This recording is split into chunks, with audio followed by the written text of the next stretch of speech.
My name is Alvino Mendoza, and I'm a World War II veteran. That was taken when I got out of training. It sure looks like a funny kid, don't they? Maybe that's what my wife, that's the way she saw me. Oh, and I joined the Navy because of her, really.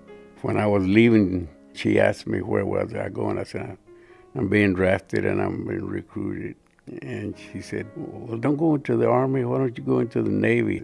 I didn't pay much attention then, but when the recruiting officer asked me where I wanted to serve, when he said that, I said, well, that girl asked me to join the Navy. I'm going to join the Navy. I was assigned to a seaplane tender, the USS St. George.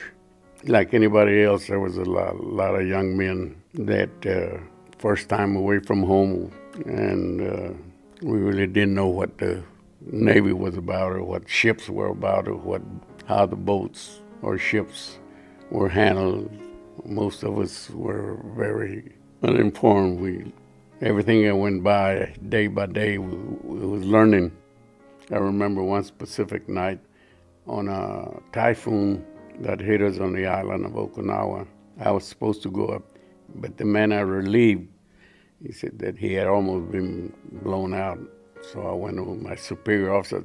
I told him, I'm not going up there, I said. So they sent me to go guard some prisoners below decks. I could hear the storm hitting, and I was thinking the ship was going to break in two, lose the rivets, and the water start pouring in.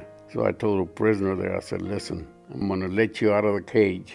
I'm going to open it up for you. So if it does come through, you'll have a chance to get out.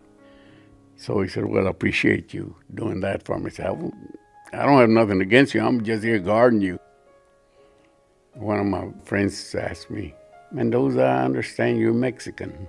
I said, what do you mean you understand? Somebody said that to me. I said, well, what do you think I was? I give it a second thought. I thought you were just another sailor. I said, well, what was I supposed to look like to be one? He said, I don't know. I had no idea. I said, well, maybe you've been reading books or you've been watching people sitting by cactus with a big sombrero and you thought we all were like that. But you have the wrong idea about people, I said. This is a plane that will hit us. And as a young kid, but not too stupid, I'm thinking that if this shell doesn't hit him, he's got a good chance to hit us. But if we hit him, he won't come through. We'll blow him out of the sky.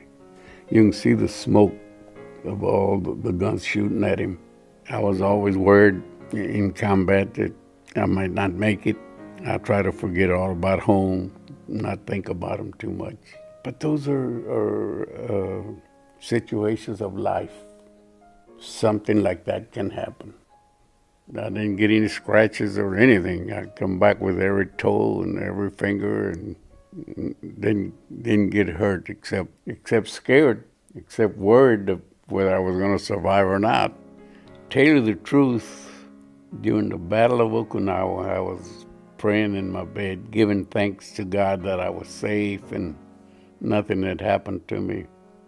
I asked God for her. I said, look, you know that girl back home, if you could get her to show that she's a little interested in me. That Christmas, I received a little package. In that package, I received a sterling silver bracelet with my name on one side and hers on the other one. God has answered my prayer. She must think something of me. She's the one that asked me to be in the Navy.